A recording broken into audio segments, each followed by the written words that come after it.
Monsieur Ferland, bonjour. Patrice, bonjour. Merci de nous accueillir chez vous. Oh, ben, ça me fait bien plaisir. Dans votre domaine, Oui. vous avez dit souvent que la musique vous a sauvé la vie, mais cette terre de chez nous Oui. vous a aussi sauvé la vie d'une certaine Ah façon. oui. Ah, oui. Je rêvais, comme tout le monde, d'avoir un endroit vaste, avec beaucoup d'arbres. Puis je pense que j'ai été plus que chanceux. Puis ça vous apaise. Qu'est-ce que ça vous fait d'être au milieu de cette nature, des champs? Ça fait quand même 40 ans, 40 ou 50 ans que je suis ici. Alors, ça me fait vieillir avec plaisir. Parce que vous avez déjà dit, moi, depuis que je suis petit, je m'ennuyais partout. Je m'ennuyais Ouais. quand je jouais, je m'ennuyais quand je jouais au cowboy, je m'ennuyais quand je jouais avec mes amis. C'est vrai. Mais ici, j'ai commencé à arrêter de m'ennuyer. Exactement. Exactement. Je m'ennuie jamais ici. D'abord, il y a toujours quelque chose à faire. Puis, il y a toujours quelque chose à découvrir. Alors, ça ne me dérangera jamais de travailler ici. Je le ferai tous les jours de ma vie. Ben, ce qui me reste des jours de ma vie. Dans mon âme et dedans ma tête, il y avait autrefois un petit roi qui régnait comme en son royaume sur tous mes sujets, beaux et laids. Puis il vint un vent de débauche qui faucha le roi sous mon toit, et la fête fut dans ma tête comme un champ de blé, un ciel de mai. C'est sous un ciel de mai, justement, que Jean-Pierre Ferland nous a reçus dans son domaine de Saint-Norbert, dans la Naudière. Ici, il a été à l'abri des vents, des controverses. Il a pu se consoler de ses échecs et revivre ses grands succès. Et c'est ici qu'il vient de vivre, à 86 ans, une de ses plus dures années à cause de la pandémie. Ça a été dur pour vous? Comment vous l'avez vécu? Ça m'a attristé. Et j'ai été triste pendant les 10 premiers mois. Et puis, les 2 derniers, j'ai dit, ça ne sert à rien d'être triste, ça peut durer des années, ça. Alors, j'ai arrêté d'être triste. Et puis là, je me suis dit, je ne suis pas tout seul à être triste. Alors, il y a d'autres musiciens, il y a d'autres chanteurs qui ont les mêmes problèmes que moi, parce que j'ai passé 11 mois à rien faire, puis en plus, ça a crevé de faim. Alors, pour se remettre en marche, Jean-Pierre Ferland décide il y a quelques mois d'enregistrer un nouvel album, 10 de ses plus belles chansons qui traversent les époques. Autant d'anniversaires en si peu de saisons. La voix est encore plus touchante parce que plus fragile. Et les textes nous rappellent que le poète a toujours su et sait encore s'émerveiller comme un enfant devant des pissenlits qui ont poussé par magie. Les pissenlits ont poussé la Oui. nuit dernière. Il n'y en avait pas hier. Pour notre arrivée. Oui, exactement. C'était pour vous. C'est magnifique. On va aller parler de musique, de vos chansons, de vos Oui. magnifiques chansons, Jean-Pierre Ferland. Merci infiniment. Il a neigé à Port-au-Prince, il pleut encore à Chamonix. On traverse à gué la Garonne, le ciel est plein bleu à Paris. Mamie, l'hiver est à l'envers, le temps ne retourne pas dehors. Celui qui a écrit plus de 450 chansons, dont plusieurs immortelles, se demande encore s'il a réellement du talent. J'ai été blessé très jeune. Et puis, je n'ai pas arrêté, mais je ne souffre pas. Je suis inquiet, mais je ne souffre pas.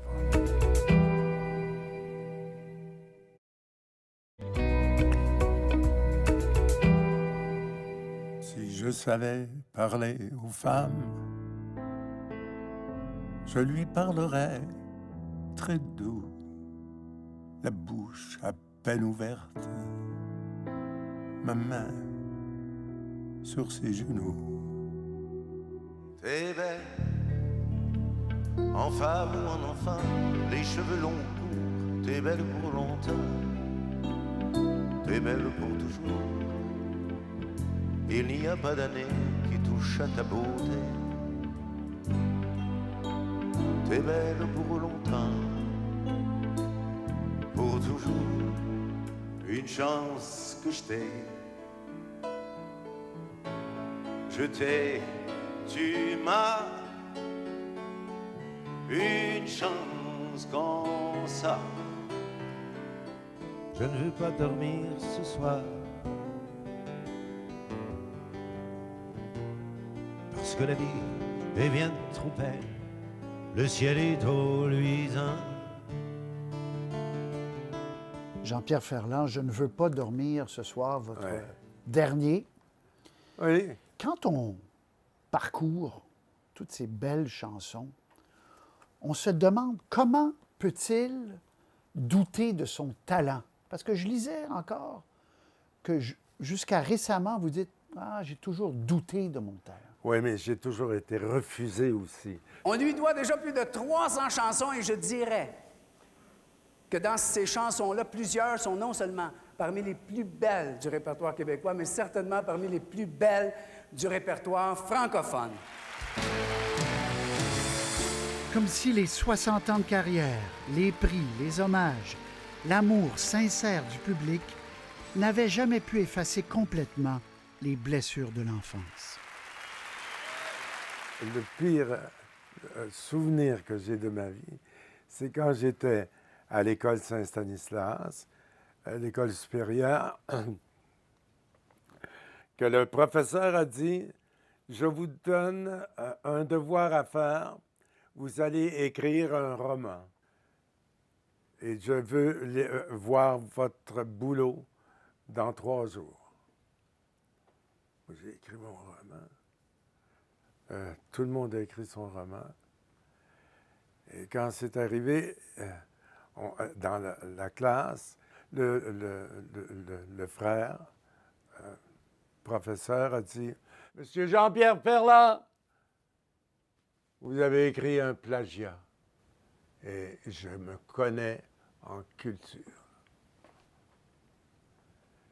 Aïe, aïe, aïe, aïe, aïe.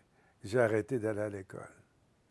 Hey, la première fille qui te refuse, ça fait mal et tu t'en souviens toute ta vie. Oh, oui, mais il y a une fille qui m'a dit toi, je te marierai jamais, ou non, ne m'embrasse pas, ou... J'ai été blessé très jeune.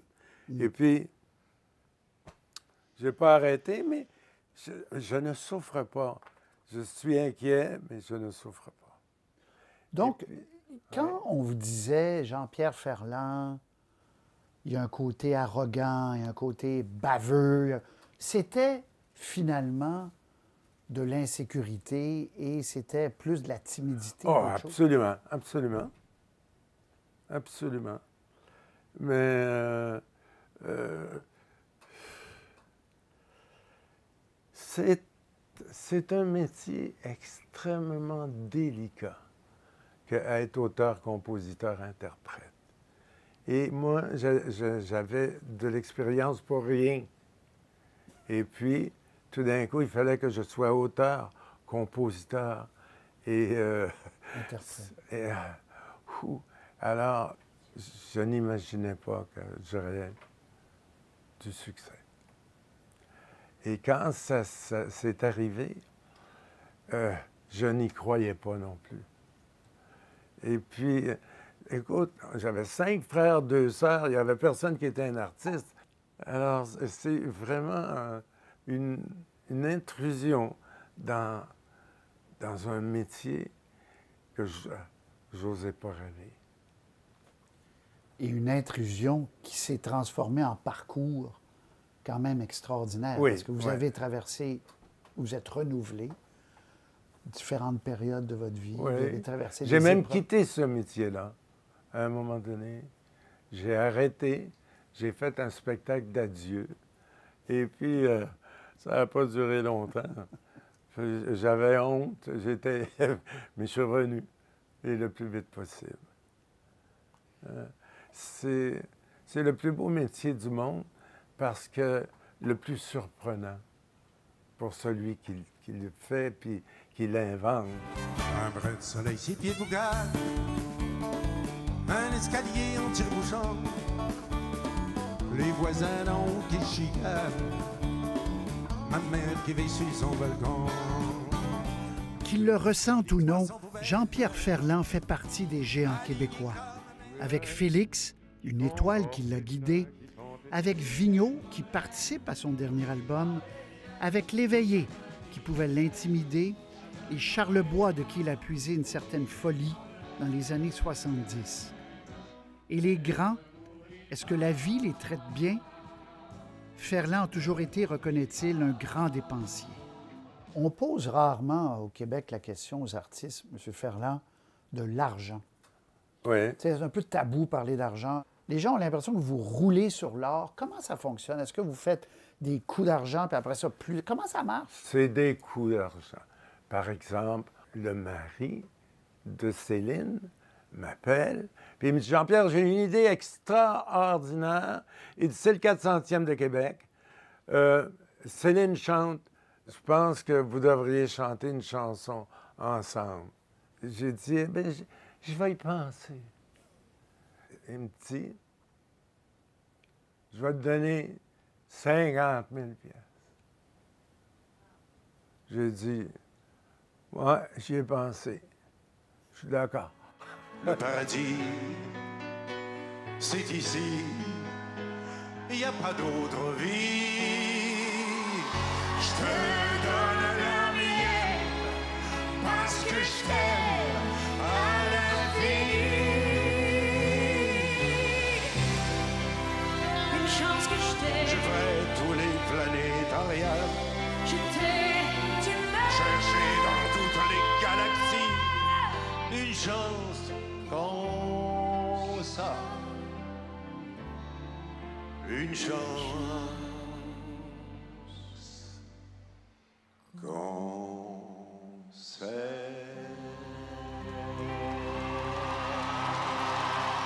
Si l'argent ne rentre plus comme avant, il y a une chose qui reste sans prix, inestimable.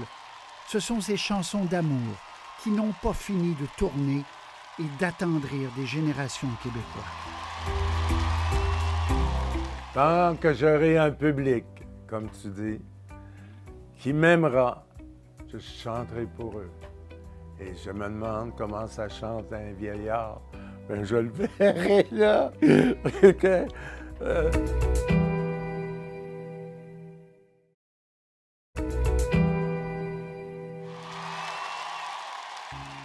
Un peu plus haut, un peu plus loin. Je vais aller un peu plus loin. Je veux voir comment c'est là-haut. Garde mon bras et tiens ma main. Un peu plus haut, un peu plus loin.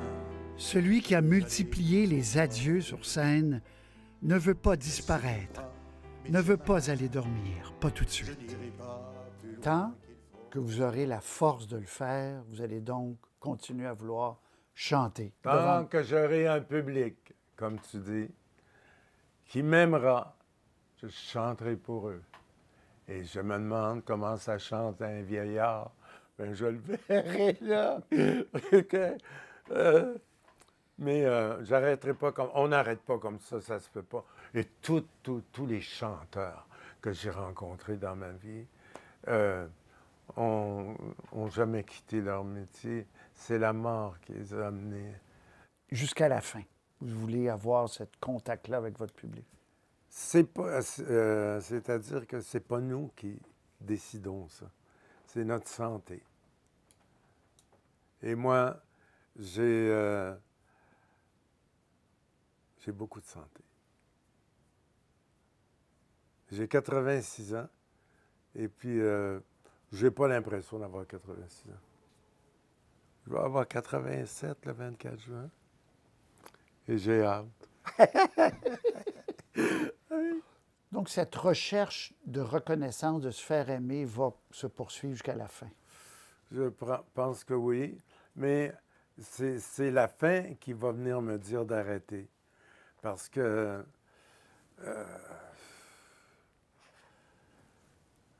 j'ai pas hâte. J'ai vraiment pas hâte. Et pourtant, je suis quelqu'un de prétentieux. Pourtant, je suis... pourtant, je ne comprends pas. Je me comprends pas. Mais j'aime ce métier-là comme un fou en même temps. Avant de m'assagir, avant de jeter l'encre, de ménager mon cœur et de couver ma santé, avant de raconter mes souvenirs à l'encre, de vouloir sans pouvoir et de compter mes lauriers. Avant cette saison, avant cette retraite, je veux sauter les ponts, les murs et les hauts bords. Je veux briser les rangs, les cadres et les fenêtres. Je veux mourir ma vie et non vivre ma mort. Dans la dernière chanson, Avant de m'assagir, Oui, vous dites donc qu'il faut mourir sa vie et non vivre sa mort. exactement, oui.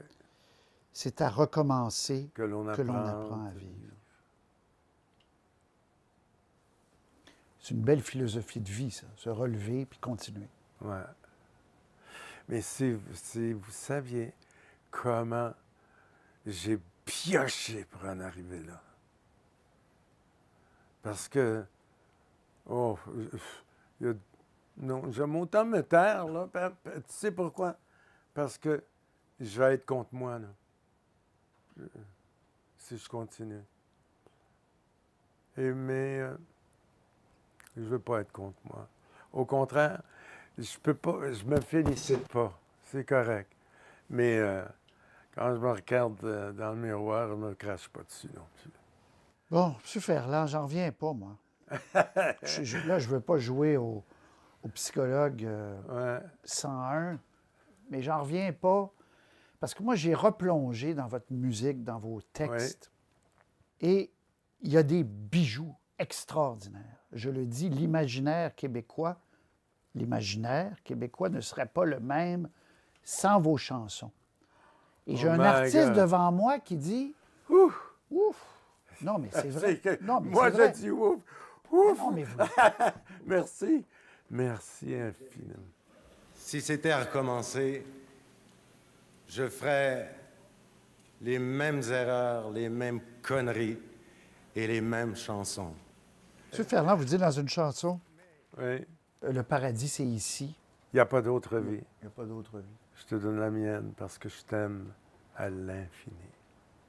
Mais le paradis, c'est ici. Aujourd'hui, ici avec vous autres, c'est le paradis. Une chance qu'on vous a. Une chance qu'on vous a. Jean-Pierre Ferland, merci de nous avoir accueillis ici. Oh, Merci. merci infiniment. Une chance qu'on s'aime.